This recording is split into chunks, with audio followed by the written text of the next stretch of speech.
자, 시간 됐으니 시작해 볼까요? 애기들 오늘 주간지로 수업 시작합니다. 오늘 주간지 받았죠? 주간지에 페이지로는 4페이지에서부터 시작합니다.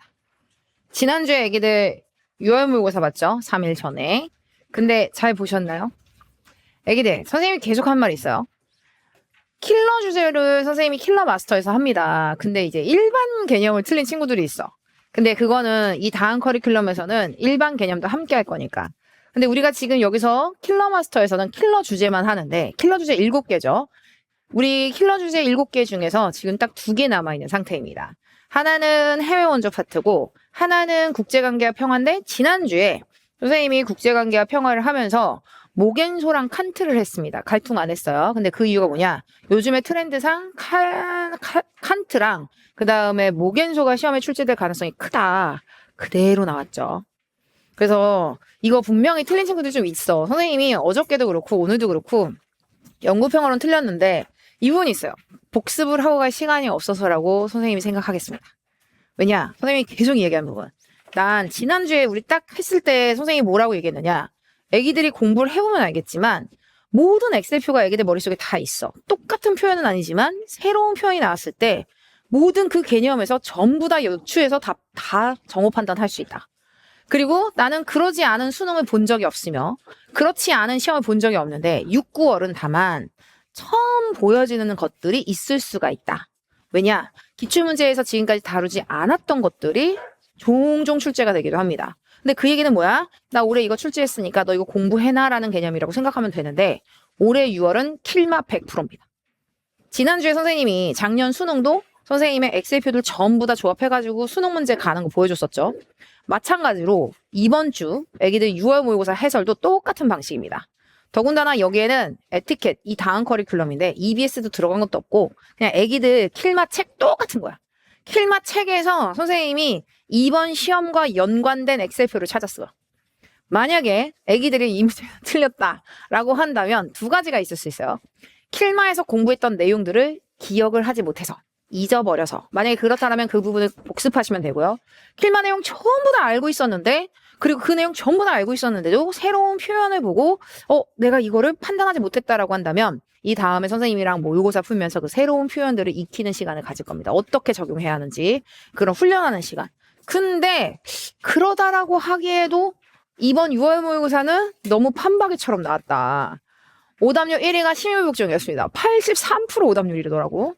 오답률 2위가 국제관계와 평화였습니다. 이 또한 82% 정도 오답률. 사회정의가 오답률 3위, 자연윤리가 오답률 4위, 교정적정의, 국가시민윤리, 해외원조 순서인데 선생님이 계속 얘기했죠. 선생님이 킬러마스터에서 킬러마스터라고 이야기하는 그 킬러 주제 7개를 다루는 건 무엇이냐라고 이야기하면 요 7개 다야. 이게 이번 모의고사의 오답률 1위부터 7위까지 전부 다입니다. 나머지는 이 다음부터죠. 그러니 오늘 1위부터 7위까지 어디 한번 쭉 훑어보는 시간 가져볼게요. 페이지 4페이지 펴봅니다. 시민불복종 오답률 1위였는데 애기들 시민불복종과 관련해서 애기들 이 문제 푸는 시간 엑셀표죠. OX 엑셀표 푸는 시간 1분 줄게요.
자, 같이 볼까요? 자, 이거 선생님이 평가원이 보여줬던 제시문을 가지고 그걸 가지고 만들었던 엑셀표입니다. 근데 이거 이 47번, 48번 애기들 책에 그대로 있어요. 이 내용 자체가 되게 비슷한 단어들로 쓰여졌지만 내용이 전혀 다른 거야. 시민불복종은 헌법과 사회적 일반에 의해서가 아닙니다. 근데 선생님 얘랑 똑같은 건데요? 얘는 O인데 얘는 왜 X예요? 자, 생각해봐, 이게야. 헌법과 사회제도라는 건 선생님이 항상 손글씨로 이거 그리죠. 정의의 원칙이 있어. 정의의 원칙이 발행이야. 이 정의의 원칙에 지도를 받는 게 바로 이 큰 틀이 뭐야? 이게 사회 구조. 이런 부분을 헌법 체제 이렇게 얘기한다면 그 안에 법과 정책들이 있죠. 선생님 이 엑셀표 요 내용들 이 그림이랑 연결되는 거 다 아시죠? 즉 정의의 원칙 하에 사회 구조와 헌법 체제가 만들어지고 그에 따라 법과 정책이 만들어진단 말이야. 그럼 저 생각해봐. 법과 정책 그 다음에 사회 체제는 정의의 원칙의 규제를 받아야 되는 거야. 그리고 이 부분이죠. 시민불복종은 정의의 원칙에 의해 지도되는 것입니다. 시민불복종 정의의 원칙에 의해 지도되는 것이고 그 정의의 원칙이 헌법과 사회제도 일반을 규제하지요. 그러니까 헌법과 사회제도에 의해서 지도되는 것이 아니라 이것을 규제하는 정의의 원칙들에 의하여. 그리고 그건 시민불복종의 대상에 붙여보자. 시민불복종의 대상은 뭐예요? 자, 애기들 정의의 원칙이 있어요. 정의의 원칙의 1원칙 자유는 평등하다. 정의의 원칙 2원칙의 1 차등의 원칙 2원칙의 2 기회균등의 원칙. 그래서 선생님이 이거 손글씨로 항상 쓰죠. 손글씨 파트 2에 그 파트 찾아가면 돼요. 선생님이 자유는 평등하다, 차등의 원칙, 기회균등의 원칙을 A, B, C로 표현합니다. 이건 뭐야? 우리가 지켜야 할 것들. 근데 이 지켜야 할 것을 위반하는 것들이 있어. 자유와 평등, 즉 자유는 평등하다는 이 1원칙을 위반하는 부정의, 즉 이것을 위반하는 부정의에 또 두 가지가 있죠. X1, X2로 선생님이 표현합니다. X1, Y1, Z1으로 표현하는 건 차등의 원칙을 위반한 부정의, 기회균등의 원칙을 위반한 부정의. 근데 얘 Y2, Z2 이렇게 표현하는 건 얘는 심각한 부정의, 얘는 약한 부정의. 근데 선생님이 왜 이렇게 구분했느냐? 약한 부정이 시불종의 대상이 아니야. 왜? 애기들 시불이라고 하는 건 롤스의 시불이지. 지난주에 우리 한판 정리를 다 하고 갔어요. 왜? 시불이 작년 수능 모의고사 수능 때 오답률 2위, 재작년 수능 오답률 1위. 그리고 선생님이 지난주에도 진짜 강조한 게 학생들은 단어만 비슷하면 날아드니까 그거 가지고 시민불복종이 항상 오답률 상위권에 랭크되어 있다. 근데 이번에도 오답률 1위였어. 롤스가 말하는 시민불복종은 뭔데? 왜 차등의 원칙을 위반하는 건 시민불복종의 대상이 되지 않는데 왜? 거의 정의로운 사회에서. 이게 제일 중요하죠. 체제의 안정성을 지키면서. 그래서 체제의 안정성 지키는 게 제일 중요한 포인트라고 그랬어. 체제의 안정성을 지키면서 X2, Z2에 대한 저항입니다. 즉 강한 부정이 이거에 대한 저항이라고. 그러니 얘네들은 시민불종의 대상이 될 수가 없어. 정의의 원칙은 시민불종의 대상이 될 수가 없지. 그래서 원초적 입장에서 합의한 원칙은 정의의 원칙입니다. 그래서 선생님이 얘기했죠. 시민불복종은 단 한 차례도 빠지지 않고 시민불복종의 대상을 물어본다. 시민불복종의 대상 딱 하는 순간 심각한 부정의로서 X2, Z2를 생각하라고. 그거 외 두 개 아무것도 없어. 이 두 개 외엔 아무것도 없어. 그러니까 정의의 원칙은 오히려 우리가 지켜야 하는 거야. 즉 시민불복종을 하고자 시민불복종을 통해서 지키고자 하는 거. 그러니 얘는 시민불복종의 대상이 될 수가 없지요. X 평등한 자유의 원칙. 선생님이 저 그림으로 그리면 A가 되겠지. 시민불복종 대상에서 제외됩니다. 당연하지. O가 됩니다.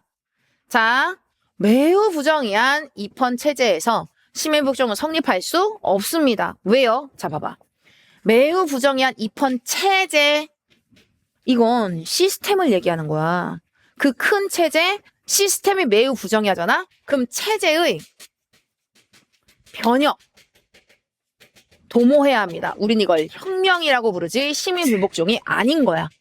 그러니 매우 부정의한 입헌 체제는 시민불복종이 아니라 혁명해야 하는 거야.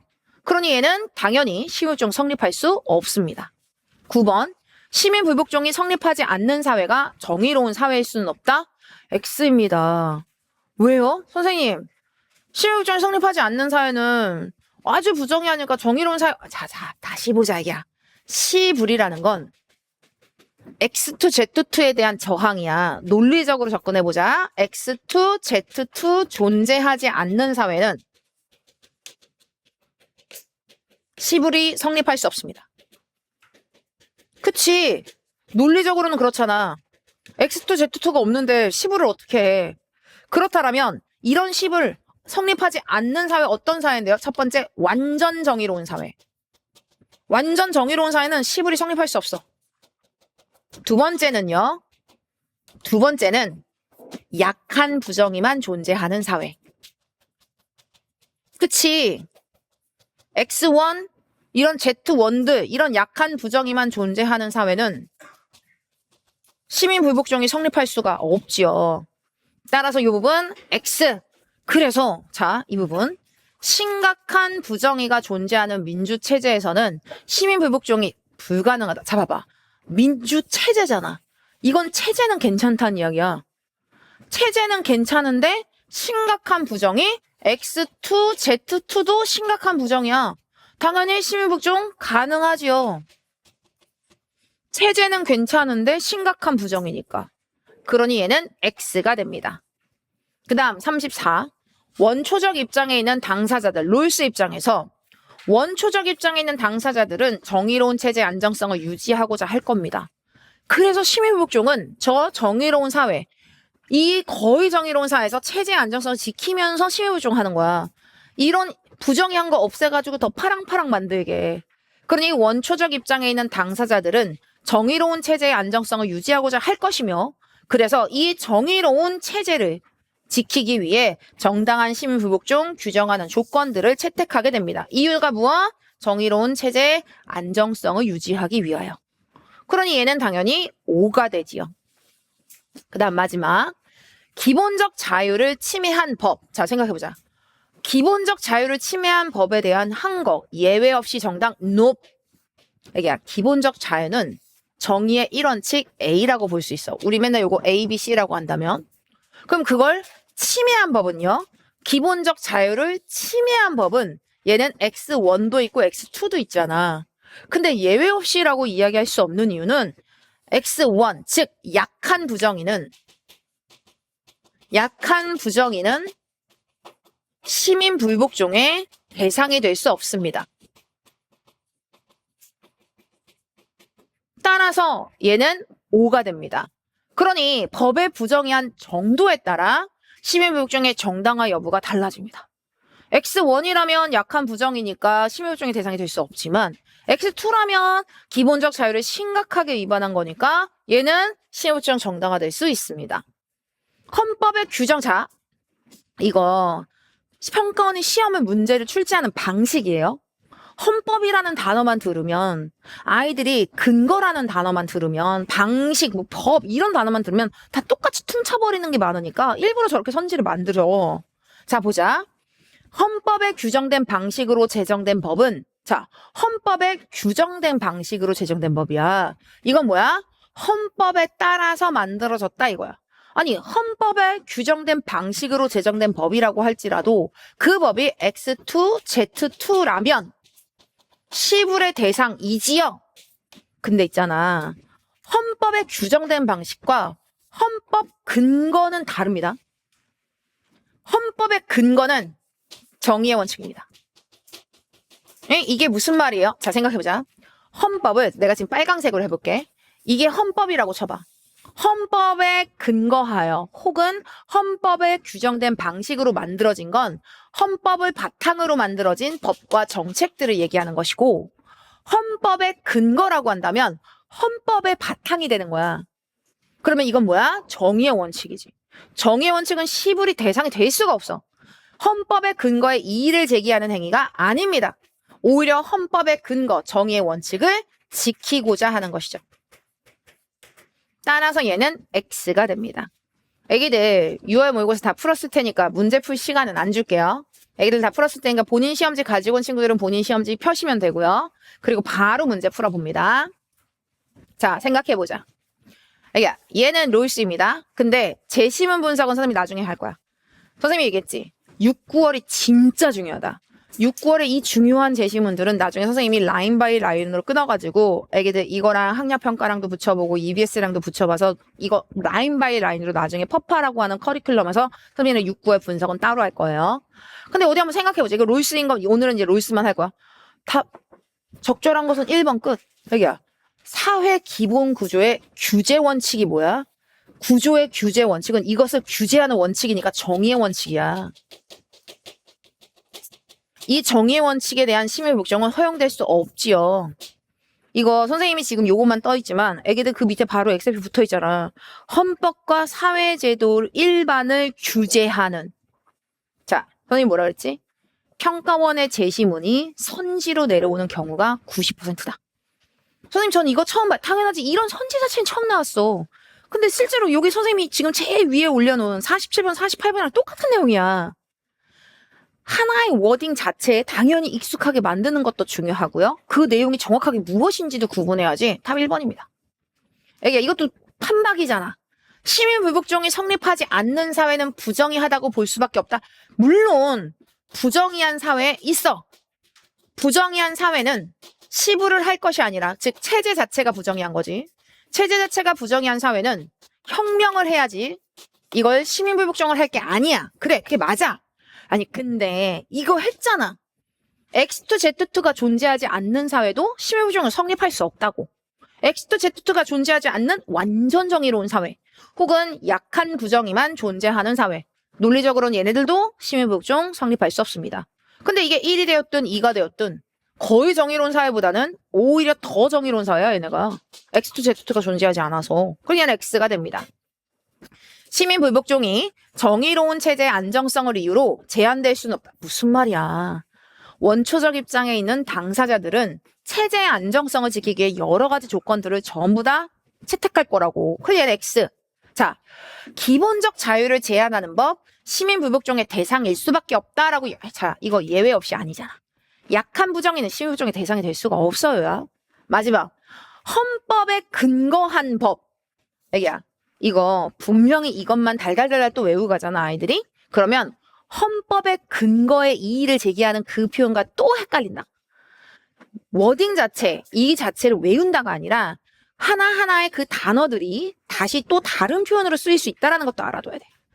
헌법에 근거한 법이라는 건 헌법을 바탕으로 만들어진 법이야. 그래서 선생님 이거 지금 2개 요구 있잖아. 헌법에 규정된 방식으로 제정된 법이 헌법에 근거한 법이야. 그건 시민불복종을 할 수 있어. 하지만 꼭 기억하세요. 자, 헌법의 근거에 대해 시민불복종 정당화될 수 없다라는 말은 얘는 맞는 말입니다. 시험 문제가 이런 식으로 문제를 일부러 만들어. 그래서 선생님이 계속 단어에 날아들지 말아라. 즉, 그 단어가 문장 구조 안에서 이렇게 조사의 사용과 이런 것들이 달라지면서 전혀 다른 내용을 가지게 된다. 헌법의 근거는 정의의 원칙이라고. 물론 나중에 선생님 퍼파를 이런 것들도 헷갈릴 수 있는 것들도 또 이렇게 바꿔서 보여주기는 하겠지만 애기들이 지금 앞으로 계속 공부를 하는 과정에서 아, 단어에 날아들면 안 되는구나 라는 부분을 꼭 생각해 주세요. 자, 이렇게 해서 답은 1번이었습니다. 오답률 83%. 근데 솔직히 선생님의 입장에서는 애기야, 우리 지금 엑셀픽이 13개인가 12개거든? 13개, 12개 하면 선지, 새로운 선지라고 하는 거 다 커버되죠? 우리 킬마에서 롤스와 관련된 엑셀픽 120개 정도 됩니다. 120개 정도 되고 애기들 머릿속에 있으면 그 조합을 통해 새로운 표현도 다 커버될 수 있을 거야. 그러니까 첫 번째, 단순 암기 말고. 이거 단순 암기하면 이런 거 근거, 헌법 이런 식으로 단순 암기하면 안 돼요. 정확하게 무엇을 의미하고 있는지, 무엇을 주장하고 있는지 구분하고 문장도 꼼꼼히 잘 봐줘야 됩니다. 그러면 틀릴 수 없었다. 자, 이제 두 번째로 넘어가 볼게요. 오답률 82.2%. 1분 주는데 만약에 문제 기억 안 나는 친구들은 문제도 한번 풀어보세요. 1분 줄게요.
애기들 우리 지난주에 이거 했죠? 딱 그래서 문제 딱 보자마자 애기들은 다 맞았겠다 이랬는데 생각보다 이 문제 많이 틀렸더라. 1번이라고 골라서 틀렸던 친구들이 그냥 현장에서 요거 일반 오답률에서 50%를 가져가더라고. 근데 이게 우리 이거 지난주에 했어. 딱 지난주에 했어. 우리 애기들은 다 맞아왔겠다 라고 생각했는데, 근데 이건 있죠. 지난주 일요일날 하고 시험이 수요일이었으니까 복습의 시간이 너무 빠듯했으면 뭐 틀렸을 수 있죠. 하지만 이 얘기는 무슨 얘기냐. 이거 1번 문제 까다로운 건 맞아요. 1번 선지가. 근데 우리 이거 뭐야? 지난주 했다고.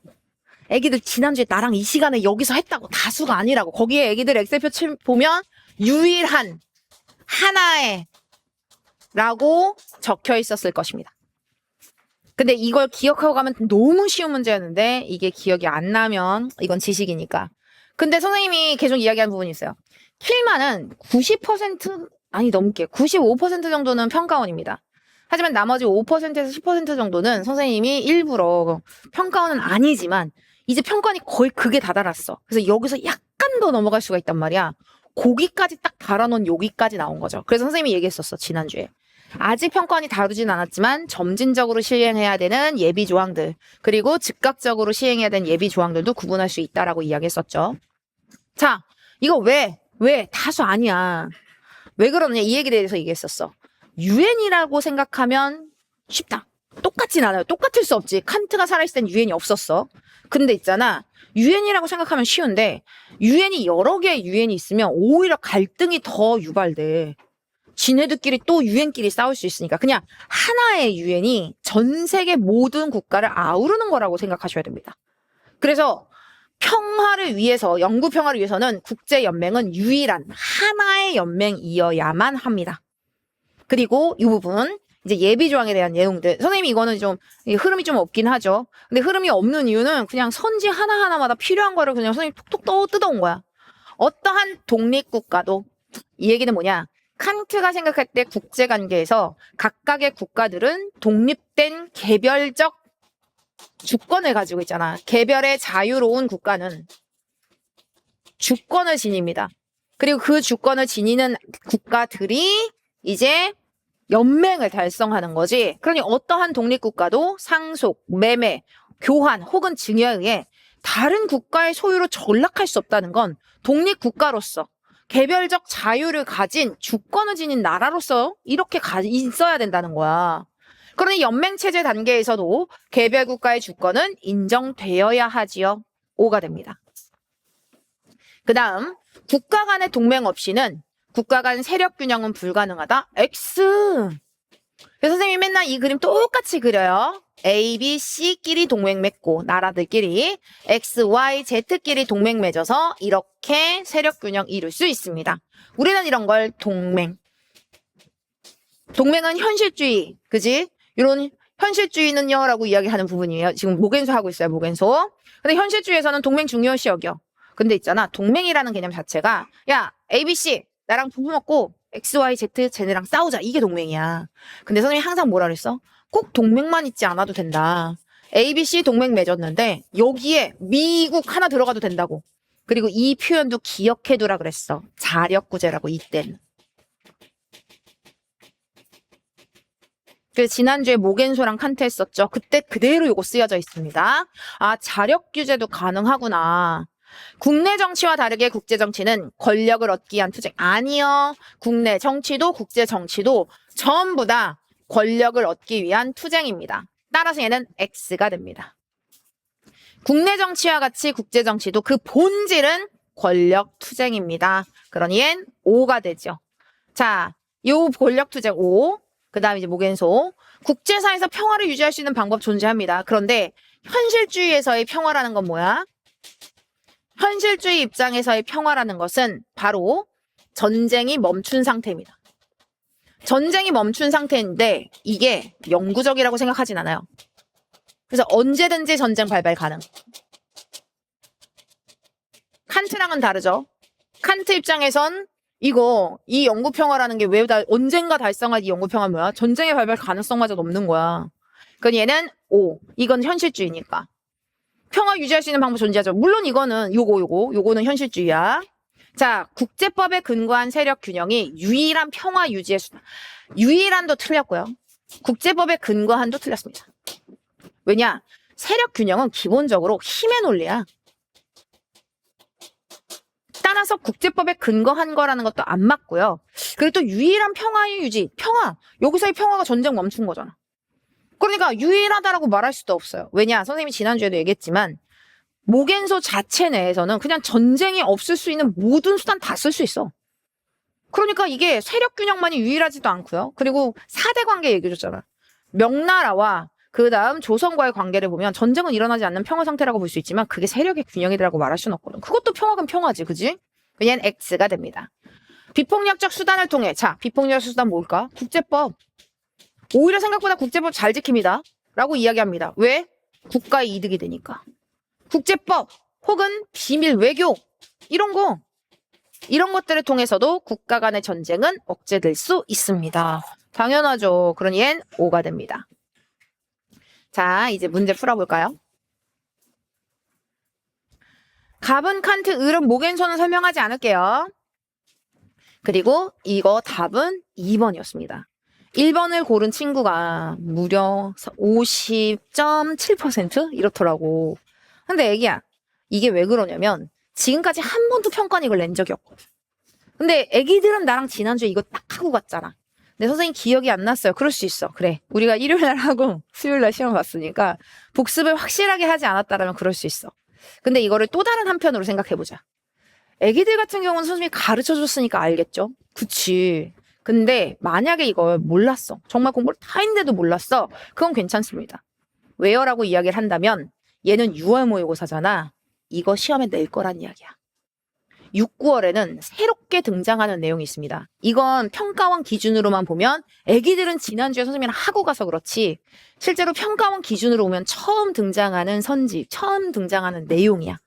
그러니까 이 부분을 혹시 몰랐다고 할지라도 뭐 엄청 그건 문제가 되진 않는데 애기들은 이거 틀리면 내가 미워할 겁니다. 복습 안 한 거잖아.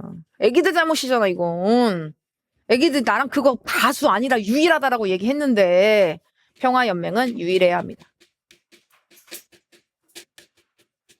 하나여야 합니다.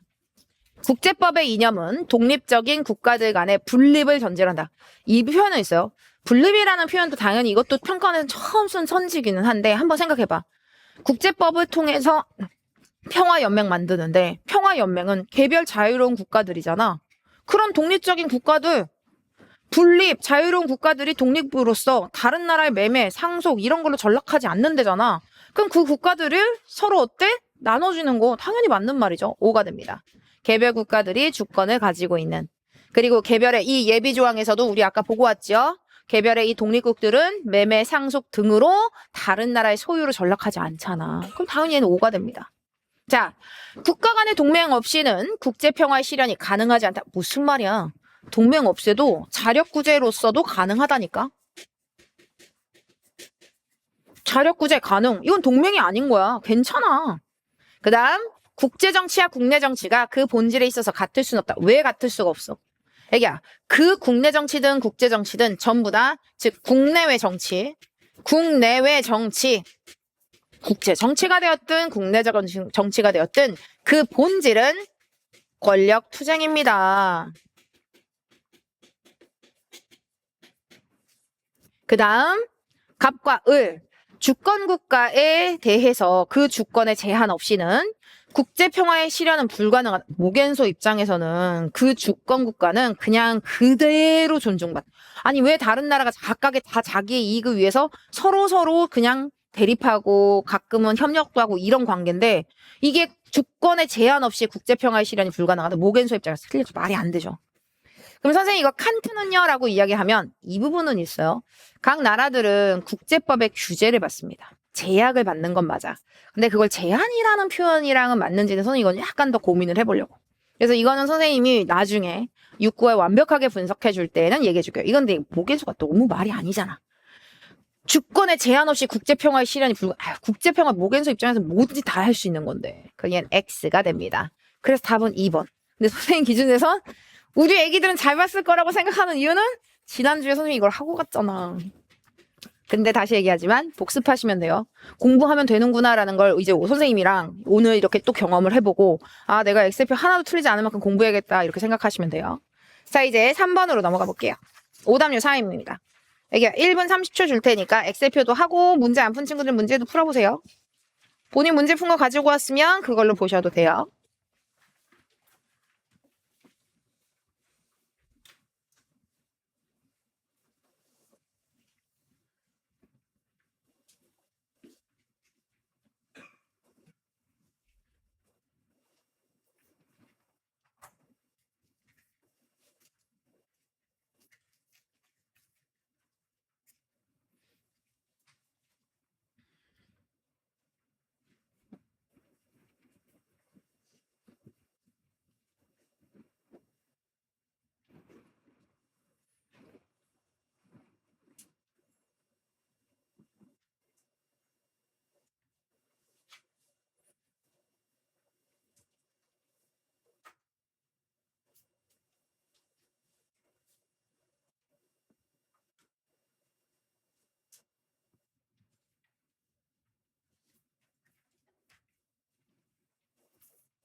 자, 같이 볼까요?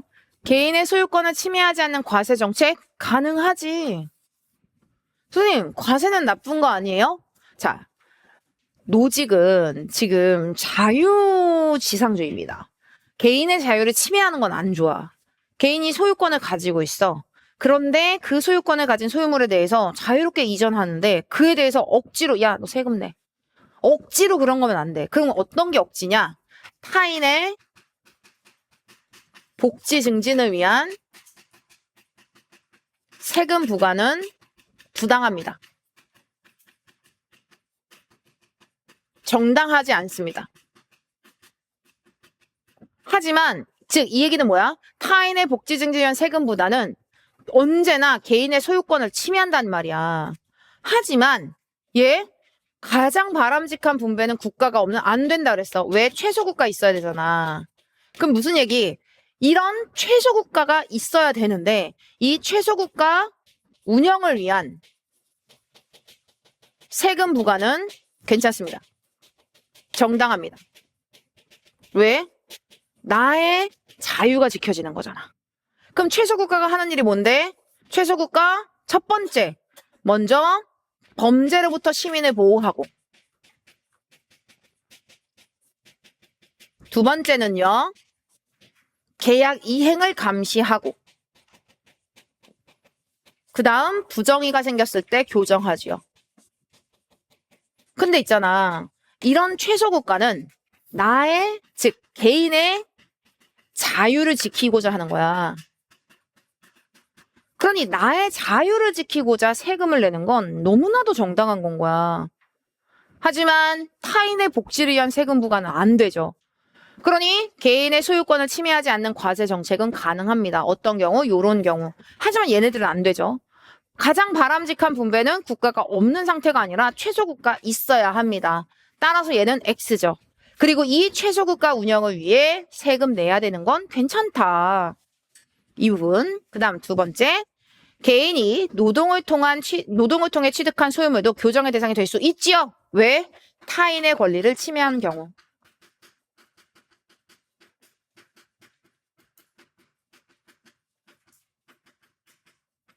타인의 권리를 침해한 경우라면 당연히 이 소유물도 교정의 대상이 될 수 있습니다. 당연히 5가 되죠. 또 어떤 부분이냐? 자, 선생님 맨날 이 그림 그려주죠. 내가 정당한 이라는 표현을 쓸 때에는 이 앞에 모든 과정이 다 오케이 돼야 돼. 하지만 그냥 개인의 노동을 자발적으로 했다고 할지라도 타인의 권리를 침해당했을 땐 얘는 정당할 수가 없어. 근데 여기 봐봐. 개인이 정당한 노동으로라는 이 정당은 이전의 모든 과정이 오케이 됐단 이야기야. 그렇다면 그건 정의로운 겁니다. 그러니 개인이 정당한 노동으로 취득한 소득에는 침해할 수 없는 소유권이 인정됩니다. 그러니 당연히 O가 되죠. 근데 여기서는 그냥 노동만 얘기 나왔으니까. 자, 이제 그 다음 롤스를 볼게요. 자신의 경제적 상황을 모르는 상황, 즉 무지의 매일, 원초적 입장. 그렇지. 이런 데서 정의의 원칙이 도출되죠. 그러니 무지의 매일 상태에서 사회 구성원들은 자신의 사회적 지위나 계층, 천부적 자산과 능력에 대해 알지 못해. 예를 들어보자. 우리가 어떤 피라미드형 사회가 있다고 쳐보자. 어떤 사회는 다이아몬드형일 수도 있고 피라미드형일 수도 있는데 예를 들면 이런 경우라고 생각을 해봐. 근데 내가 여기에 있을지 여기에 있을지 여기에 있을지 원초적 입장에서는 전혀 알 수가 없다는 이야기야. 내가 장애를 가졌는지 내가 지적 장애를 가졌는지 아니면 내 IQ가 어떤지 전혀 몰라. 내가 이 중에 어디에 있을 수 있는지 전혀 모르는 거야. 즉 자신의 특수사정을 알지 못합니다. 그래서 특수사정을 모르니까 내가 아예 어디에 있을지를 몰라. 아예 어디에 있을지를 모르니까 최악의 경우를 먼저 고려한 후 그중 더 나은 상태를 추구하는 경향. 그러니 얜 O가 됩니다. 그 다음 경제적 불평등은 모두에게 이익이 되어야 합니다. 자, 경제적 불평등은 정의의 이원칙에 의해 정당화됩니다.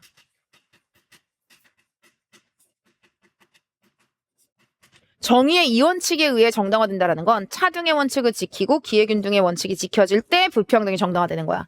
그때 모두에게 이익이죠. 이 모두는 선생님 맨날 얘기하는 원빈에게도 이익, 즉 천부적 재능을 많이 가지고 태어난 자에게도 이득. 그 다음 내빈, 최소 수혜자에게도 이득. 모두에게 이익이라고. 그럼 왜 그러느냐? 라고 이야기를 하면 원빈 입장에선 자기 얼굴로 돈 벌 수 있어서 이익. 내빈 입장에서는 최소 수혜자로 태어났는데 최대 혜택 받으니까 이익. 그래서 모두에게 이익이야. 그 다음 사유재산의 불평등은 모두의 이익을 보장하지 않아도 정당화될 수 있을까? 없지. 모두의 이익이 즉 보장될 때 정당화됩니다. 그리고 이거는 제시문이라 그랬어. 정의는 최소 수혜자를 포함한 모든 사람, 즉 최소 수혜자를 포함한 원빈, 내빈 모든 사람에게 이익이 될 때 그럴 때 정당화된다. 그러니 정의 최소 수혜자를 포함한 모든 사람에게 이익이 되도록 절차적 공정성을 보장할 것을 요구합니다. 자, 이제 문제 풀어볼게요. 제시문 분석은 나중에 할 거예요. 갑은 노직, 을은 롤스가 됩니다. 어디 한번 보자. 똑같이 나잖아. 애기야, 과세 정책이 개인의 소유권을 필연적으로 침해할까요? 노직 안 되지. 왜? 노직 입장에서 최소 국가 운영이 한 가세는 오케이 된다니까? 인정한다니까? 걘 정당하다니까? 그러니 노직의 X, 그리고 롤스도 물론 당연히 X예요. 세금 많이 내라고 오히려 부가 많이 하는 게 오히려 롤스인데 얘는 X. 그러니 기억 답이 되지 않습니다. 설마 니은은 틀렸을 거라는 생각은 안 할게요. 자기 노동을 통한 취득물, 소유가 부당할 수도 있는가? 당연하지. 노직 입장에서 타인의 권리가 침해당할 때. 자기 노동을 통해서도 부당할 수 있죠. 당연히 O가 됩니다. 자, 이 부분은 지금까지 등장하지 않았던 처음 나오는 표현입니다. 평가원에서. 자, 선생님이 어디까지 공부하고 가라? 평가원에서 처음 나온 표현을 구분할 수 있을 레벨까지 가라. 왜냐면 애기들 잘 생각해봐. 책 해봤자 선생님이 지금 이게 파트 1이야. 파트 1은 좀 두껍죠. 근데 파트 2로만 따지면 똑같죠. 왜냐면 파트 2는 정답이니까. 여긴 또 손글씨까지 있지. 손글씨 제외하고 요만큼이면 킬러 주제 7개가 여기 다 들어가 있다고. 근데 우선 이만큼을 공부를 해보면 여기서 나온 표현인지 아닌지는 구분할 수 있을 정도까지. 그럼 얘 처음 나온 표현이야. 그럼 처음 나온 표현이라는 걸 구분한 다음에 이제 머리를 막 굴려야지. 우리 지난주에 봤자 머리를 막 굴리니까 답이 나와요. 이제 머리를 막 굴려야지. 원초적 계약의 당사자는 자신이 최소 수혜자가 될 확률을 합리적으로 계산할 수 있는가라는 건 뭐냐면 내가 여기에 있을지, 내가 여기에 있을지, 내가 여기에 있을지 합리적으로 계산할 수 있어서 안다는 거야. 만약에 합리적으로 계산해서 내가 최소 수혜자를 해당되지 않아. 그러면 합리적으로 계산을 하면 나는 분명히 여기에 딱 처해 있을 건데 라고 하면 최소수에게 최대 혜택을 주는 거에 합의하지 않겠지. 내가 어디 있을지 전혀 몰라. 그러니까 내가 혹시 최악의 상황에 놓일지라도 그래도 괜찮을 정도. 그러니까 최악의 상황에 놓일지라도 그중에 가장 나은 최소수에게 최대 혜택을 주는 거에 합의하는 거야. 그러니 자신이 최소수혜자가 될 확률을 합리적으로 계산할 수가 없을 겁니다. 만약 이걸 합리적으로 계산한다는 건 내가 어디에 있을지를 안다는 얘기잖아. 위치할 수 있다는 얘기잖아. 어디에 위치한지를 확인한다는 건데 X가 됩니다. 최소수혜자에게 가장 큰 이익이 주는 분배, 차등의 원칙이겠지. 사회 구성원 모두에게 이익이 될 수 있는가? 당연하지. 지금 엑셀표 3개 연달아 3개 다 봤죠. 사회 구성원 모두에게 이익입니다. 당연히 5가 되죠. 니은과 리을 골라 답 3번입니다. 오히려 지금까지 나오지 않았던 표현으로는 요 표현이 있었다. 하지만 이것도 곰곰이 생각해보면 만약에 내가 이걸 확률을 합리적으로 계산할 수 있다면 그렇다면 내가 위치가 어디 있을지를 알 수 있다는 건데 그럼 그에 맞는 정책에 오케이 하겠지. 따라서 얘는 X가 된다라는 점. 자 이제 그리고 오답률 4위로 넘어가 볼게요. 자연윤리. 이거는 엑셀표 다 하고 문제까지 하세요. 1분 30초 줄게요.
자, 같이 볼까요?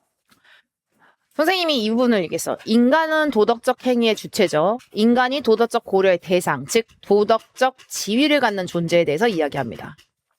이게 도덕적 고려의 대상이고 그리고 이 도덕적 지위를 갖는 도덕적 고려의 대상이 직접적 의무의 대상입니다.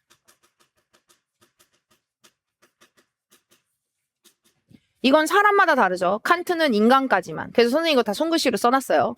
칸트는 인간까지만, 싱어는 인간과 쾌유 감수 능력을 가진 존재, 테일러는 인동식까지, 레오폴드는 인동식생까지죠. 근데 이 부분은 있어요. 칸트는 지금 시험에 나오진 않았는데 칸트를 넣은 이유가 이 표현이랑 딱 비교되는 게 칸트를 알아야지 이 표현과 연결되는 것들을 봐서 이거 일부러 선생님이 싱어는 빼고 오히려 칸트를 넣은 케이스야. 자, 우리는 인간 외적인 존재에 대해서는 직접적 의무를 지니지 않는다라는 건 칸트 입장에서 맞는 말입니다. 왜? 여기야 직접적 의무는 인간 말고는 없다니까 칸트 입장에서. 근데 선생님 칸트 같은 경우에 여기에 동물들도 잘해주고 식물들한테도 잘해주라고 하잖아요. 근데 이거는 얘에 대한 화살표가 얘를 향했지 않아. 얘한테 잘해주면 인간에게 도움이 돼서야. 결국 화살표는 인간을 향해 있어. 우리는 인간 외적인 존재에 대해서 직접적 의무를 지니지 않습니다. 하지만 식물을 보존하는 거 간접적 의무로는 성립합니다. 결국 이 간접적 의무도 인간 자기 자신에 대한 의무지. 인간의 도덕성을 함양하기 위해서. 그러니 얜 5가 됩니다. 자, 인간에 대한 의무로 환원되지 않는 의무는 칸트 입장에선 없다입니다.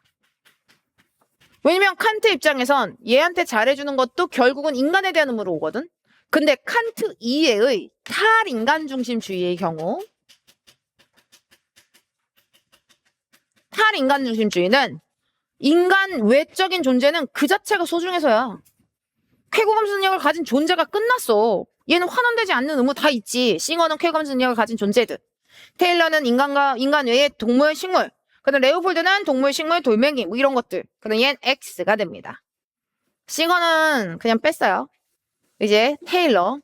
인간과 식물은 내재적 가치를 지닌다는 점에서 동등하다. 맞는 말입니다. 그리고 자, 내재적 가치라는 말 다시 한번 생각해보자. 내재적 가치는 타 존재와는 독립적으로 존재 그 자체로 갖는 가치를 얘기합니다.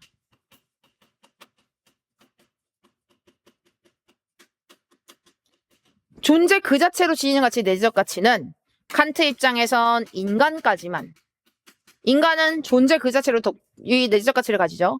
레건 입장에서는 삶의 주체가,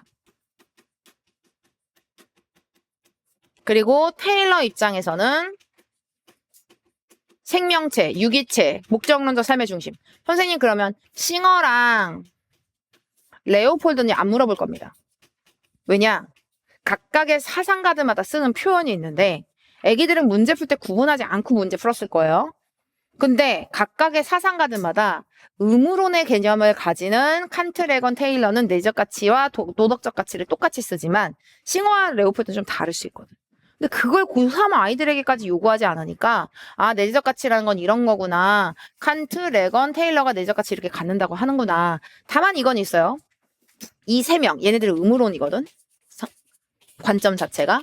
근데 이 의무론은 내적 가치 이꼴 본래적 가치라고 봅니다. 근데 레오폴드 같은 경우는 내적 가치라는 단어는 쓰진 않지만 본래적 가치는 쓰고 있어요. 이게 도덕적 가치지. 뭐 이렇게까지 구분하지 않아도 문제는 다 풀려요. 근데 선생님이 일부러 엑셀표에 15, 16, 17을 연달아 놓은 이유가 있어. 인간과 식물은 내재적 가치를 지닌다는 점에서. 왜? 인간과 식물은 생명체잖아. 모든 생명체는 내재적 가치 지니잖아. 동등하지요? 자, 봐봐.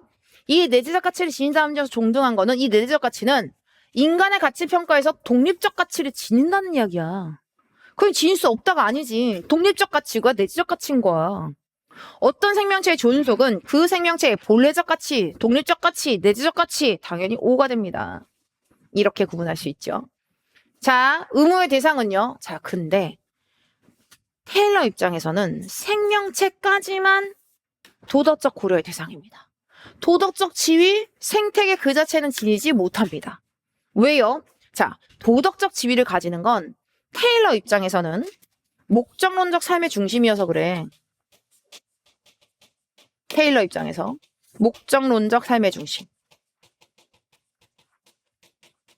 근데 이 목적이 뭔데? 생명 증진 활동. 그 생명 증진 활동에 도움이 되는 게 고유의 선이야. 그러니까 테일러 입장에서는 생명체가 목적론적 삶의 중심이고 그 생명체만이 그 자체로 고유의 선을 있어. 근데 이게 생태계는 그리고 생명 공동체는 얘는 생명 증진 활동이 안 해. 생명체가 아닌데. 생명 증진 활동을 하지 않는 생명체가 아닌 이런 것들이 그 자체로 고유의 선을 지닐 수가 없습니다. 그럼 고유의 선을 지니지 못해. 그렇다면 뭐야? 도덕적 지위가 없어. 군이엔 X가 됩니다. 그런데 이 부분이 있어요. 그런데도 인간에게는 생명 공동체에 대한 불간섭 의무는 있습니다. 즉 생태계나 생명 공동체나 그 자체로 고유의 선은 없지만 하지만 생태계든 생명 공동체든 그에 대한 즉 자연 존중의 의무를 지닙니다. 자연 존중의 의무 네 가지죠. 악행 금지, 불간섭의 의무, 그 다음 성실의 의무, 그리고 보상적 정의의 의무. 근데 이거 잘 생각해봐. 자연을 존중하여라. 생명 공동체에 대해서 의무를 갖는다. 괜찮아요. 근데 선생님, 칸트는 인간에 대한 의무만 있다고 그랬잖아요. 직접적 의무를 가진 사람에 대해서만, 그런 존재에 대해서만 무엇에 대한 쓸 수 있는 거지 않나? 아니, 그렇진 않아요. 그래서 선생님 이거 용어를 사용을 구분을 하라 그랬어. 칸트 입장에서는 직접적 의무의 대상만 무엇에 대한 의무라고 쓸 수 있는데 테일러 입장에서는 생명 공동체에 대한이라는 표현을 쓰고 있으니까 이거 구분하라 그랬었어요. 자, 인간에게는 생명 공동체에 대한 불간섭 의무 있어. 이게 자연 존중의 의무잖아. 근데 중요한 게 있어. 이게 생태계가 소중해서가 아니야. 생각해보면 이거는 간접적 의무인 거야. 왜? 개별 생명체의 고유한 선을 보호하거나 증진하기 위해. 그러니 생태계에 대한 의무 그리고 생명 공동체에 대한 의무는 그 자체에 대한 의무가 아니야. 그래서 여기 화살표를 받는 게 인간, 동물, 식물 말고는 없어. 생명 공동체는 생명 활동을 하지 않기 때문에 얘는 존중의 의무는 결국은 얘는 간접적인 거지. 자연을 존중하는 이유가 뭐야? 그 자체가 소중해서가 아니라고. 개별 생명체의 고유의 선을 증진시키라고. 다만 인간에 대한 의무로 환원되지 않는 의무는 있습니다. 뭐? 동물에 대한 의무, 식물에 대한 의무. 즉 인간 이외의 생명체에 대한 의무는 당연히 인간에 대한 의무로 환원되지 않지요. 5가 됩니다. 레오폴드 볼까요? 어떤 존재가 생명을 지닌 개체가 아니어도 도덕적 지위를 지닐 수 있습니다. 당연하지. 왜? 레오폴드 입장에서 도덕적 지위라는 건 지구상에 존재하는 모든 존재이기 때문에 무생물도 당연히 도덕적 고려의 대상이고요. 그리고 있잖아. 생태계 전체도 도덕적 고려의 대상입니다. 그러니 생태계뿐만 아니잖아. 뿐만 아니라. 그럼 생태계는 당연히 들어가는 거야. 그리고 개별 생명체도 도덕적 고려의 대상일 수 있습니다. 5가 되죠. 자, 이거 가지고 문제 풀어볼까요? 가비 테일러, 의리 레오폴드, 병이 싱어입니다. 이 상황에서 자, 식물은 인간의 가치평가에서 독립적 가치를 지닐 수 없다. 이 가치평가에서 독립적 가치라는 게 뭔데? 애기야, 이게 내재적 가치야. 왜 지닐 수 없어? 지닐 수 있지. 그러니 테일러가 X할 내용인데 그니 아예 안 돼. 자, 개체가 아니라 생명 공동체만이 엥? 권리를 다 X야. 왜? 테일러 입장에선 개체만 도덕적 고려의 대상이죠. 레오폴드 입장에선 생명 공동체에 권리 지닐 수 있겠지만 개체도 지닐 수 있으니까 또 틀렸지. 싱어 입장에서도 개체론이죠. 그래 틀렸죠. 자, 생태계를 보호할 의무입니다. 야, 생태계는 생명체도 아니고 쾌감 승력도 없어. 생태계를 보호할 의무는 간접적으로만 성립할 수 있습니다. 우리가 이야기하는 직접적 의무다라고 이야기하는 건 실제 도덕적 고려의 대상인 건데 그럼 얘는 테일러와 싱어만 긍정할 내용. 그러니 여기는 C에 들어가죠. 자, 인간이 아닌 동물 중 인간에 대한 의무에 귀속되지 않느니 뭐랑 똑같아? 환원되지 않느니랑 똑같은 거야. 선생님 저 이거 몰랐는데 만약에 이걸 몰랐잖아? 이게 이건 국어. 중학교나 그 정도 수준에서 나오는 국어 단어지 않을까? 이런 부분들. 환원되지 않는 의무나 귀속되지 않는 의무가 똑같잖아. 그러니까 얘는 당연히 인간이 아닌 동물 중 인간에 대한 의무로 귀속되지 않는, 환원되지 않는 의무 다 가집니다. 탈인간 중심 다 가지잖아. 따라서 디귿과 리을 골라 5번입니다. 똑같죠? 선생님 생각할 때 2번 자연윤리는 되게 쉬웠다. 그지? 왜냐면 그냥 얘 너무 대놓고 얘도 아니고 얘도 아니거든. 그지? 자, 이제 그 다음. 교정적 정의 봅니다. 교정적 정의는 엑셀표가 좀 많죠? 2분 줄게요. 위에 문제까지 같이 풀어보세요.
자, 같이 볼까요? 범죄에 상응하는 부가는 사회계약에 근거해야 된다. 루소 입장에서 너무 당연하죠. O입니다. 왜냐면 교정 적정이 별로 어렵지 않아서 이건 좀 빠르게 갈게요. 그리고 그 사회계약의 목적이 생명보존이야. 그리고 루소 입장에서 생명권의 양도가 사형제의 정당성을 판단하는 근거가 될 수 없다. 왜 없어? 근거 될 수 있지요. 그래서 어떻게 판단해? 사형은 정당하다. 근데 이게 되게 웃긴 게 지난주였죠. 선생님이 정당하다. 작년 수능 문제도 딱 이런 식으로 풀면서 이게 그냥 판박인 것 같아. 거의 똑같은 것 같아. 그지? 이게 X죠.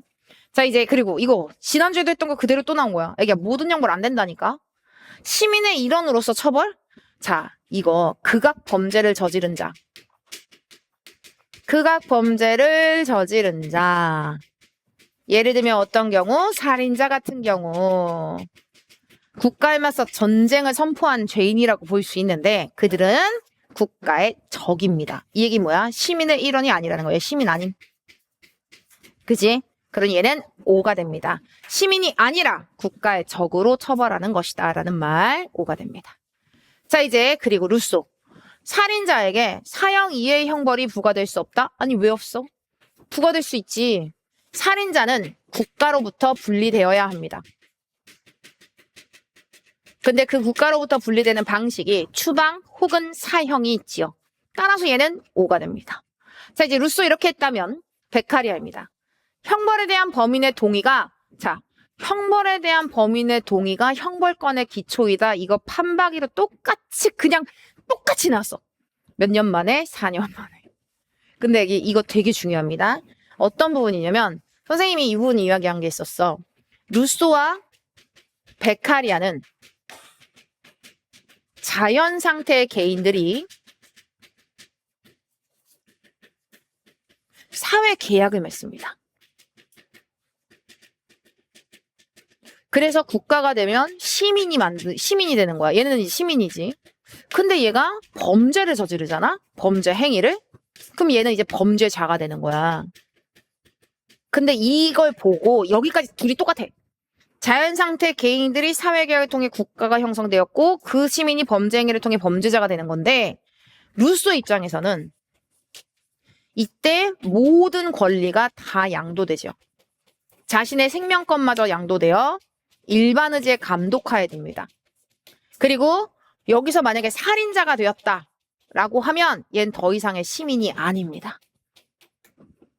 하지만 살인자가 되었다고 할지라도 개인으로서 자기가 사회계약의 주체였던 건 같죠.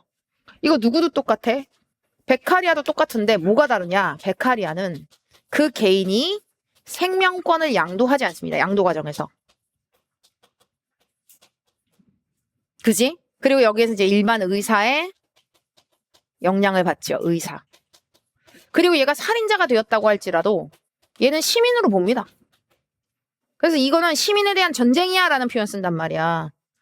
물론 이 살인자도 사회계약의 주체였습니다. 하지만 얜 생명권을 양도한 적이 없어. 그래서 자기는 사형에 오케이 한 적이 없어. 이게 차이가 있죠. 형벌권에 대한 범인의 동의가 형벌이죠. 형벌에 대한 범인의 동의가 형벌권의 기초이다. 맞는 말이야. 그래서 베카리아 입장에선 생명권 양도 여부가 사형제의 정당성을 판단하는 근거가 될 수 있습니다. 그래서 어떻게 판단해? 사형은 부당하다라고 하잖아. 왜요? 사회계약을 통해 개인은 자신의 생명에 대한 권리를 사회에 양도하지 않거든. 생명권 양도 안 해. 그러니 얘는 X가 됩니다.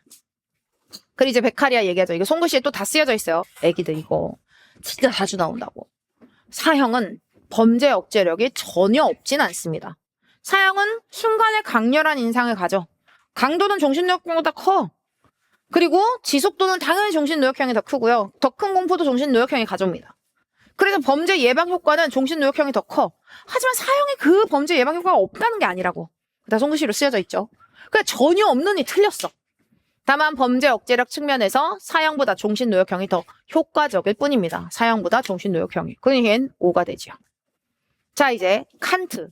일부러 선생님이 사회계약과 관련해서 이거 이야기하면서 90, 11 연달아 놔야 돼. 이거는 그냥 90, 11의 내용 자체가 완벽하게 애기들 머릿속에 있어야 돼. 이건 뭐냐? 칸트 입장에서 살인자에 대한 사형이 사회계약에 포함될 수 있습니다. 근데 어떤 차이가 있어? 어떤 차이냐? 루소는 자기가 범죄자야. 근데 이 범죄자가 사회계약을 한 주체야. 근데 칸트는 그렇지 않잖아. 칸트는 범죄자가 사회계약의 주체가 아니고, 그러니 범죄자가 자신의 생명을 양도하거나 이런 게 전혀 없어. 형벌에 대한 범인의 동의는 형벌권에 기초일 수도 없고, 사회계약에서 시민이 자신의 생명을 위임한다는 약속도 포함하고 있지 않습니다. X. 선생님, 근데 어떻게 사회계약에 포함돼요? 여기에 대해 선생님이 페이지 37페이지에 송구시를 다 써놨어요. 파트 2의 송구시 37이에요. 여기에 대해 이거 기억나시죠? 이 내용 그대로 얘야. 사회계약의 주체였던 이 계약자가 범죄를 저질러서 범죄자가 되었어. 범죄자는 사회계약의 주체였기 때문에 자기가 동의에 근거해서 형벌이 부과되는 거야. 근데 칸트는 다르다고. 칸트는 선엄세계와 경험세계가 구분되고, 선엄세계에 대한 이야기 벌써 평권이 3번 제시문으로 썼다고. 선엄세계에서 정초된 도덕 법칙에 따라 형벌이 부과되는 게 옳은 것이고, 이 얘기는 무슨 얘기냐? 이성을 가진 존재들에게 물어보면 자기가 한 일을 책임져야지 라고 이야기하는 건 옳은 거야. 근데 인간은 자기가 한 일을 책임져야 하기 때문에 너가 어떤 범죄를 저질렀으면 사형을 받든 형벌을 받든 해야 되는 거야. 그건 이 범죄자가 동의를 해서가 아니라는 거야. 이성을 가진 존재들, 예지적 인격체들의 합의. 실제로는 합의라는 개념이 좀 안 맞긴 합니다. 예지적 인격체들이 이 생각이 보편화된 도덕 법칙을 수립하는 거야. 이럴 때 그를 통해 사회계약을 통해 형벌이 구성되고, 그에 따라 자기가 한 일을 책임져야 된다는 맥락으로 이렇게 형벌이 부과되는 게 옳은 건 거지. 그래서 이 부분, 살인자에 대한 사형이 사회계약에 포함될 수 있어요. 하지만 형벌에 대한 범인의 동의가 형벌권에 기초인 건 아니에요 라고 이야기했습니다. 이게 이번에 또 나온 거야. 갑 루소, 을 베카리아, 병이 칸트인데 3번이죠. 형벌 받아야 할 자의 동의가 형벌권의 기초가 아님을 간과한다라는 이 말, 답 3번. 즉, 칸트는 긍정하고 베카리아는 부정할 말이죠. 얘는요, 시민의 생명, 자, 이 생명 보존이 사회계약의 목적이야. 당연히 사회계약에 근거해 사형의 정당성을 판단하는 거니까 시민의 생명 보존이 사형의 정당한 근거가 아님을 루소 X죠. 정당한 근거죠. 사형은 범죄 억제력이 없다라고 말할 수 없습니다. 있다니까. 근데 그 범죄 억제력이 사형보다 뭐가 더 종신노역형이 더 클 뿐이죠. 그 다음 이 부분 칸트. 형벌 받아야 할 자의 동의가 형벌권의 기초가 아닌 건 맞습니다. 하지만 베카리아는 X가 되죠. 기초죠. 자, 이제 그 다음 사형은 시민의 자격을 상실한 자에게 내리는 형벌이다라고 한다면 물론 칸트도 맞아요. 왜냐면 칸트 입장에서 살인자는 시민적 인격성을 상실합니다.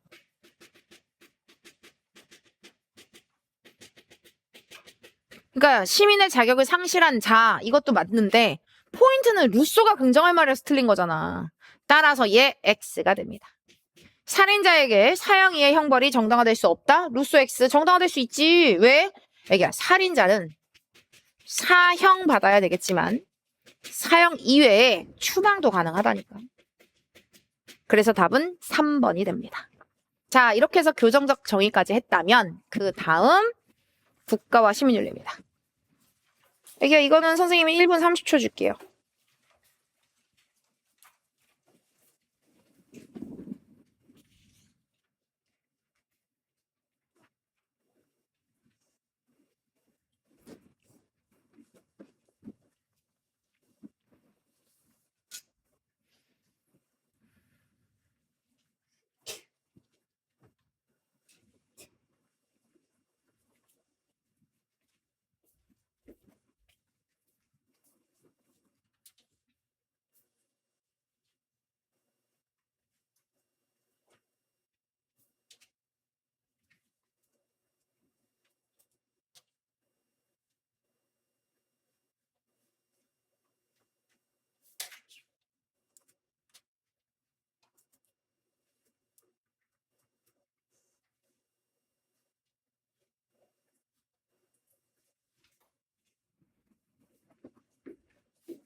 자, 같이 볼까요?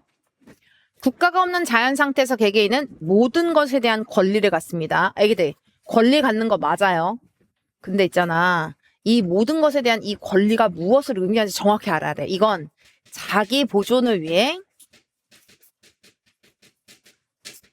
무엇이든지 할 수 있는 권리입니다.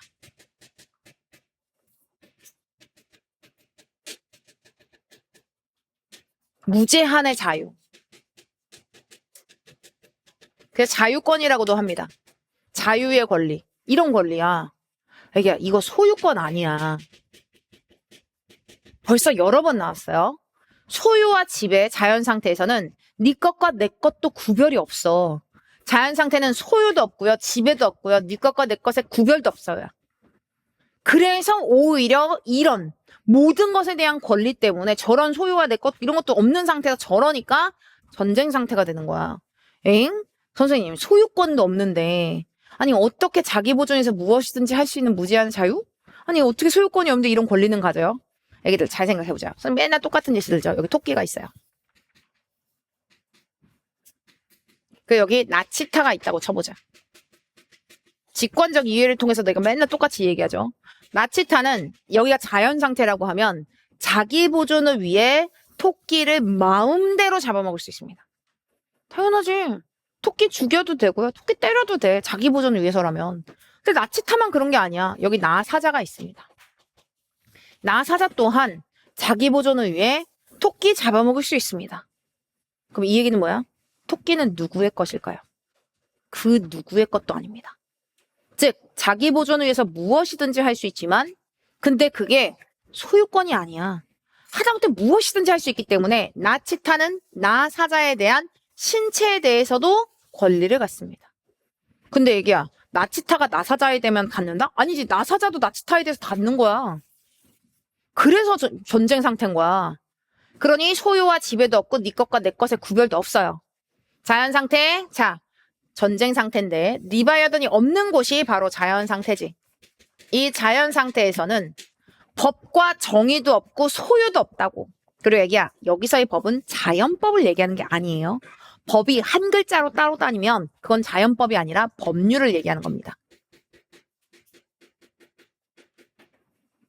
법도 없어요. 정의도 없어요. 소유도 없어요. 5가 되죠. 자, 이제 그 다음 절대 권력에 대한 이야기. 전쟁 상태로부터 벗어나 자연권을 보호하기 위해 개개인들은 그렇지 사회적인 동의, 권리를 양도함으로써 절대 권력 리바이어던을 탄생시킵니다. 근데 얘기야, 이 리바이어던이 탄생되는 그 과정에서 이 리바이어던은 주권자지만 인민은 주권을 가지지 않아. 즉 자연 상태의 인민들은 계약자이기는 하지만 주권자로서가 안 돼. 자연 상태의 인민들이 자신의 권리를 양도하여 리바이어던 주권자를 탄생시키는 것이고 이 인민들은 주권자일 수가 없습니다. 따라서 얘는 X가 됩니다. 그죠? 자, 이제 그 다음 로크. 자연 상태에서 가졌던 평등, 자유 및 집행권을 입법부가 처리할 수 있도록 사회 수중에 양도함으로써 사회계약. 이러한 집행권을 입법부가 처리할 수 있도록 양도할 때 사회계약이 체결되고 자연 상태에서 이렇게 집행권을 양도한다라는 말은 사적 처벌권을 공동체에 양도한다는 말이야. 애기야, 사회 정책, 이렇게 사회계약 이후에 만들어지는 게 정치사회입니다. 이번에 처음으로 선지화됐습니다. 정치사회라는 건 사회계약 이후의 사회라고.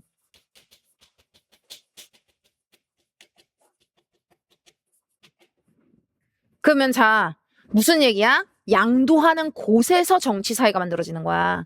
근데 이 부분은 선생님이 옛날 엑셀표를 가지고 선생님이 만들었던 건데 이게 드디어 이번에 6월에 나왔죠. 자, 이제 그 다음. 그렇다고 자 봐봐. 야, 나의 권리를 보장해줘.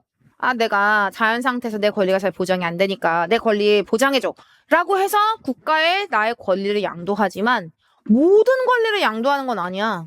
아니라니까 맞죠? 왜? 생명권 양도하지 않음.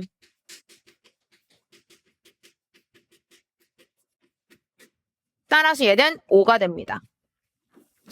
그런데 내가 생명권을 양도하지 않았지만 근데 국가에 왜 이런 권리를 양도해서 사회계약을 맺는데? 나 기본권 보장해달라고. 그러니 국가는 개인의 기본권을 보장할 목적으로 이렇게 국가는 개인의 기본권 보장을 목적으로 계약에 의해 수립되는 거죠. 그러니 얘는 O가 됩니다. 그러니까 이 계약의 주체는 인민들입니다. 국가가 계약의 주체가 아니에요. 다시 얘기하지만 이것 또한 계약의 주체 자연 상태의 인민들이 계약을 통해서 국가가 수립되는 개념이야. 국가와 시민이 계약하는 거 아니야. 이거 여기에서도 이렇게 쓰여져 있어요. 왜냐면 지난번에 한 학생이 물어보더라고. 선생님 그럼 국가가 계약하는 거예요? 아니에요. 그 다음 45. 공권력이 형성된 이후. 여기야. 공권력이 형성된 이후라는 건 뭐야? 사회계약 이후라는 말이야. 그 이제 로크 입장에서 사회계약 이후에 쓸 수 있는 거 정치사회. 사회계약 이후에 쓸 수 있는 거 공권력 성립, 형성.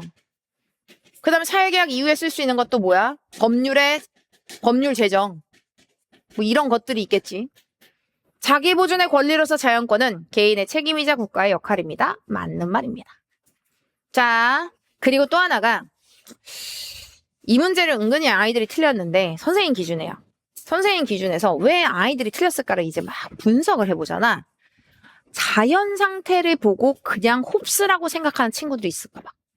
근데 애기들 이거 책 선생님이랑 같이 했던 즉 파트 2의 28페이지에 있는 거예요. 파트 2의 28페이지에 애기야 이거 있잖아. 자연법의 지배가 이루어지는 평화 상태 동그라미. 평화 상태가 등장해도 이제 이상하지 않겠지. 이 얘기는 뭐냐? 이거 단 한 번도 전쟁 상태로 변화 가능하다라는 걸 직접적으로 막 로크에 대해서 내질 않았단 말이야? 근데 이제 이것도 선생님이 엑셀표에는 없어요. 왜냐면 엑셀표는 지금까지 나왔던 거 그리고 앞으로 나올 거 근데 여기에 기본적인 내용이야. 기본 내용. 근데 이거 나올 수도 있고 나오지 않을 수도 있지만이라고 넣어놓는 거였는데 딱 이번에 나왔어. 이제 선생님 이거 확장시켜서 엑셀표 만들어줄 거예요. 자, 자연법의 지배가 이루어지는 상태는 나름의 기본적으로는 평화 상태야. 하지만 공통의 재판관이 없다 보니까 이런 평화 상태가 전쟁 상태로 변화 가능하죠. 로크도 전쟁 상태라는 용어를 쓴다고. 다만 언제나 전쟁 상태 이꼴 자연 상태라고 보는 홉스랑은 결이 다르죠. 로크 입장에선 기본적으로는 자연 상태는 자연법의 지배가 이루어져. 그래서 평화 상태야. 하지만 공통의 재판관의 부재로 평화 상태가 전쟁 상태로 변화 가능. 자, 이제 문제 풀어볼까요? 갑은 홉스, 을은 로크입니다. 이거 나중에 다 하나하나 다 분석해 줄 거예요. 자, 답은 4번입니다. 왜? 자연 상태의 만인은 만물에 대한 권리를 지니다는 맞는 말입니다. 근데 그 권리가 배타적 소유권이 아닌 거야. 나중에 배타적 소유권 지니지 않는다라고 생각하고 여기다 권리 쓰면 또 아이들이 아니라고 얘기한다. 아니에요. 이 홉스 입장에서 권리라는 단어와 그 다음 소유권을 구분하셔야 돼요. 절대 권력을 지닌 국가는 주권자들의 사회계약이 틀렸습니다. 여기야 사회계약의 주체는 자연상태의 인민들입니다. 자연상태의 인민들이 사회계약의 주체야. 근데 이 자연상태의 인민이 주권자가 아니야. 정치사회에서 시민은 자연법의 집행 전부를 이게 로크 같은 경우에 아니고 소유한다라고? 이게 왜냐면 자연법의 집행권을 어떻게 양도하지요. 그래서 사적 처벌권 포기하는 곳에서 정치사회가 만들어진다니까. 여기 정치사회 나왔잖아. 이게 정치사회라는 개념이 뭔데? 정치사회에서 시민은 이라는 말 자연상태가 아니라는 거야. 정치사회는 사회계약 이후의 상태야. 근데 이거 처음 등장했다? 근데 우리 엑셀표에서 다 했잖아. 개인의 이러한 자연법에 대한 집행권, 사적 처벌권 이런 것들을 양도하는 곳에서 정치사회가 성립된다고. 그러니 얜 X가 됩니다. 자연 상태에서 공통된 재판관의 부재는 전쟁 상태를 유발한다? 당연히 맞는 말이죠. 로크 입장에서 기본적으로 자연 상태는 평화 상태이지만 하지만 이 공통된 재판관이 없어서 전쟁 상태가 될 수 있습니다. 국가에 양도하지 않은 개인의 권리가 보장될 수는 없다. 에이 무슨 말이야. 로크든 호스든 생명권은 양도하지 않습니다. 하지만 국가는 개인의 생명권 원래는 보장해줘야 돼. 따라서 얘는 답 4번 됩니다. 자 이제 마지막이죠. 해외 원조.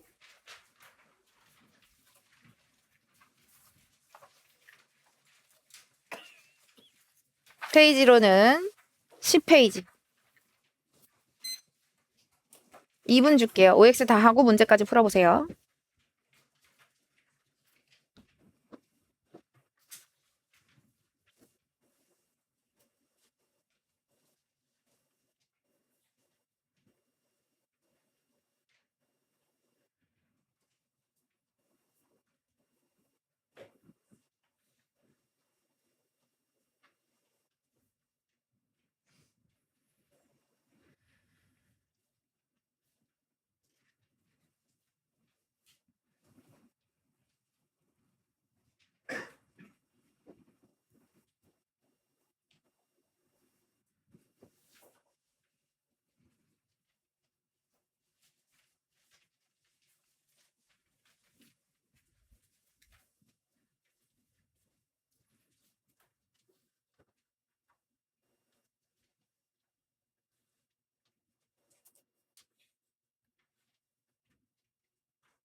자, 같이 볼게요.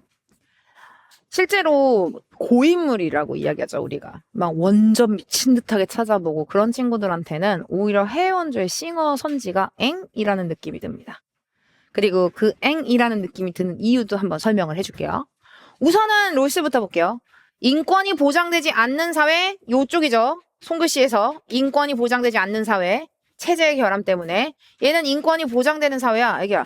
인권이 보장되지 않는 사회가 전부 다 원조의 대상 아니에요. 원조의 대상은 인권이 보장되지 않는 사회 중에서도 고통받는 사회만 원조의 대상이야. 무법국가는 원조의 대상 아니야. 따라서 얘는 X가 됩니다. 즉 모든 국가 X, 공격적인 사회, 무법국가는 아무리 자원이 부족하다고 할지라도 원조의 대상이 아닙니다. 왜? 무법국가는 오히려 전쟁의 대상입니다.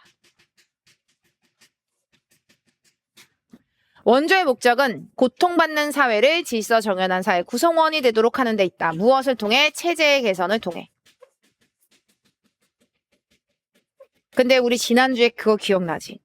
되게 오랜만에 평가원이 절대 빈곤 해결을 위한 원조는 의무다라는 걸 작년에 6월이 갖다 쓰고 작년 수능이 갖다 썼는데 그게 작년 오답률 1위라 그랬었어. 근데 그 이유가 무엇이냐? 롤스 입장에선 절대 빈곤이라고 하는 그 기하를 인권이 보장되지 않는 사회로 분류를 보는 거야. 그래서 인권을 강조하는 걸 얘기하잖아. 그래서 이 부분 인권 강조. 그래서 원조 대상국에게 인권을 강조하는 것은 원조의 목적 실현에 저해하지 않습니다. 오히려 고통을 겪는 사회가 자국민의 인권에 관심을 갖게 원조해야 합니다. 당연히 O가 되죠. 얘는 X, O가 됩니다. 자, 이제 싱어 보자. 싱어는 공리주의자입니다. 그리고 결과주의자죠. 자원은 한정되어 있기 때문에 최대 이익이 산출될 수 있는 곳에 사용하는 것이 적절합니다. 원조는 비용 대비 편익을 계산하여 이루어져야 합니다. 그치? 비용 대비 편익, 효율성을 강조한단 말이야. 원조의 대상의 기본적인 필요 충족은 원조 중단의 근거가 될 수 있습니다. 그럼 그 이유가 무엇이냐? 싱어 입장에서 원조의 대상, 선생님 지난주에도 보여줬죠. 배볼록하고 얼굴 이렇게 큰데 팔다리 너무 얇은 너무 안타까운 그 소말리 아이들. 싱어 입장에서 무엇? 절대 빈곤자가 원조의 대상입니다. 근데 이게 실제 이게 진짜 찐이거든. 이 진짜 찐이라는 건 뭐냐면 싱어의 주장은 절대 빈곤자가 원조의 대상이야. 근데 있잖아. 21번 별표 치고 외우세요. 자, 2019 수능이 제일 건듭니다. 저건 싱어의 원래 주장과는 결이 달라. 그래서 난 저걸 엑셀표로 지금 만들지 않았었어. 왜 만들지 않았느냐? 싱어의 원전과 대비되는 내용입니다. 그럼 이건 왜요? 이건 그냥 평가원이 이런 제시문을 쓴 거야. 근데 선생님이 항상 하는 말 있죠? 우리 지난주에도 선생님한테 또 들었을 거야. 사상과 원전 위에 평가원이 있다. 이게 등장합니다. 자, 보세요. 원래대로라면 얘가 맞는 거야. 자기 가족의 기본적인 필요를 충족하고도 속이지 않은 사람들은 원조를 해야 돼. 세계 극빈자 구호, 즉 절대 빈곤자를 구해야 되는 거야. 이 빈곤자에게 기부하는 거. 이게 실제 싱어의 주장이야. 근데 6년 전에 평가원이 이렇게 됐어. 인권 유린이 없거나 절대 빈곤 상태가 아니라고 해서 개인을 돕는 일에 관계하지 않는 국제정의는 옳지 않다. 그럼 이거 원래 싱어가 이야기하는 절대 빈곤자가 원조의 대상이랑은 결이 안 맞아. 근데 평가원이 이 부분에 대해서 이견이 없어. 그렇다면 인권 유린이 없는 거, 빈곤 상태가 아니라고 해도 어느 정도 개인을 돕는 일에는 관여하는 게 좋은 거야. 라는 형태까지가 평가원의 기준입니다. 이게 평가원 기준으로 기억하세요. 그래서 선생님이 이걸 엑셀표로 만들지 않은 이유는 싱어의 원전과는 결이 다르니까. 근데 이게 올해 인권 강조 등장하지. 얘 갖다 쓴 거지, 따지고 보면. 인권 강조 자체도 원조인 거잖아, 따지고 보면 싱어 입장에서. 그래서 또 이건 또 두 가지로 설명해 줄 거야, 이따가. 우리는 지구상의 모든 사람의 이익을 평등, 이익평등 고려의 원칙, 기본적인 필요조차 충족되지 못한 이들을 도와야 한다라는 이 부분들. 이건 당연히 싱어의 제시문으로 알아두세요. 그리고 꼭 기억하세요. 그리고 나중에 선생님이 이걸로 엑셀화 시켜서 만들어줘서 애기들이랑 테스트 할 겁니다. 근데 자, 이제 문제를 보자. 갑이 롤스고 을이 싱어인 상황입니다. 그럼 자, 어디 볼까? 롤스 입장에서 질서 정연하지 않은 사회가 원조의 대상이 아닐 수 있다? 당연하지. 왜? 무법국가. 질서 정연한 사회 아니야. 하지만 무법국가는 원조의 대상이 아닙니다. 원조의 의무 이행에는 경제적 수단의 지원이 포함될 수 있다라는 말 O인데 이 부분도 실제로는 메인으로는 등장한 게 참 처음인 거죠. 그럼 어떤 부분이냐? 자, 선생님 거기다 오른쪽에 써놨죠? 고통받는 사회에 대한 설명입니다. 팽창적이지도 공격적이지도 않은 사회. 무법국가랑 다르죠. 그리고 여기 뭐라고 쓰여 있어? 질서 정연해지기 위해 필요한 물질적, 과학적 자원들이 없는 사회가 질서 정연한 사회와 반대되는, 즉 고통받는 사회의 원조의 대상이 되는 거죠.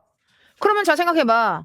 체제 개선이 가장 중요하지만 그 체제 개선을 가는 과정에서 경제적 지원이 할 수 있는 거지. 왜? 체제 개선을 위해 도움이 될 때, 즉 질서 정연한 사회를 만들 때, 질서 정연한 사회 만들 때, 사회 수립 시 이런 거 포함될 수 있겠지. 그리고 빈곤국에 대한 원조 효과의 이유로 중단될 수는 없다. 왜 없어? 있지. 우리 이거 지난주에 했었어요. 그리고 지난주에 선생님이 예시 꼭 적어놓으라고 얘기했었습니다. 어떤 예시였냐? 특정 종교를 이유로 피임을 금지하는 국가는 원조 중단할 수 있다고 했습니다. 시험에 피임 중단하는 국가 원조 이렇게 안 나올 거야. 하지만 그 예시 자체가 기억하고 있으면 이런 표현들을 알 때 훨씬 더 도움이 많이 되니까. 얘 X죠. 너무 쉽죠, 이건. 자, 이제 리을. 롤스 인권 보장 중요하죠. 그 롤스 입장에서 당연히 맞는 말. 그리고 싱어 입장에서도 아까 얘기했듯이 인권 유린 상황 아니라고 할지라도, 그리고 절대 빈곤 상황 아니라고 할지라도 원조 해야 한다라고까지도, 도와줘야 한다라고까지도 이미 제시문이 나왔었어. 근데 그거 여기다 갖다 쓰면 그대로지. 당연히 인권 보장 원조 정당화 될 수 있겠지. 요렇게 됩니다. 또 하나 더 나아가서도 이것도 있어. 싱어는 결과주의자입니다. 결과적으로 절대 빈곤을 해결할 수 있다면 이런 것들도 괜찮은 건 거야. 그럼 어떻게 그럴 수 있어요? 선생님이 그 얘기했었죠. 원래 최종 대상은 절대 빈곤에 처한 자입니다. 하지만 그것을 위해서, 절대 빈곤 해결을 위해서 사회도 원조의 대상일 수가 있단 말이야. 개인에게 직접 할 수 있지만 같은 맥락으로 절대 빈곤을 해결해 이 여성의 참정권 보장, 이게 도움이 된다면, 선생님 저게 어떻게 도움이 돼요? 여성이 참정권을 보장했더니 오히려 복지가 더 강조되고 이런 거라면 오히려 그럼 절대 빈곤 해결에 도움이 되는 거잖아. 그럼 그렇다면 당연히 원조 정당화 될 수 있겠죠. 근데 이런 식으로는 지금까지 나오지 않았었는데, 근데 이런 두 가지 측면에서 다 봐도 이렇게 연결시킬 수 있다. 그래서 답은 4번이 됩니다. 자, 우리 지난주에 했던 것들 다시 한번 이야기하면서 이제 마무리 짓는 건데, 자, 생각해보자. 선생님 계속 하는 말이 있어요. 교육부가 평가원이 갑자기 어디 생뚱맞게 원전 어디 귀석통에서 문제를 출제하지 않는다고. 물론 이번 있어요. 애기들은 선생님이랑 킬러 마스터를 다 하고 갔기 때문에 평화연맹 유일하잖아. 평화연맹 하나밖에 없잖아를 지식으로 가져갔지만 실제 이 평화연맹은 하나밖에 없어라는 이거는 평가원이 단 한 번도 기출해서 다루지 않았던 정말 새로운 뭔가 추가된 구술이라고 생각할 수가 있어. 킬마를 하고 가지 않으면 이걸 알 수가 없을 거잖아. 근데 선생님이 항상 얘기하잖아. 어떤 이야기냐? 이거는 의도가 있는 거야. 어떤 의도? 자, 나 이거 6월에 처음 냈는데 나 이거 수능장에 물어볼 수 있으니까 니네 공부해놔라는 개념입니다. 물론 선생님이랑 나중에 6, 9월 전부 다 분석할 거예요. 하지만 애기들이 이렇게 엑셀표를 킬마를 이렇게 공부를 하고 나면 이런 조합을 통해서 선지를 이렇게 정오 판단할 수 있구나라는 부분들. 그래서 이 부분 킬마 단 한 개도 틀리지 않을 만큼 공부하는 거 첫 번째. 그리고 단어에 날아들지 않는 거. 즉 새로운 표현이 나왔을 때 정오 판단할 수 있게끔 노력하는 것도 정말 중요한 훈련입니다. 나중에 선생님이랑 실전 모의고사 풀면서 이걸 훈련하긴 하겠지만 본인 스스로 한 개도 틀리지 않을 만큼 계속 반복해주는 게 제일 중요해요. 자, 이제 선생님이랑 10분 쉬었다가 그 다음에 갈등 나갈게요.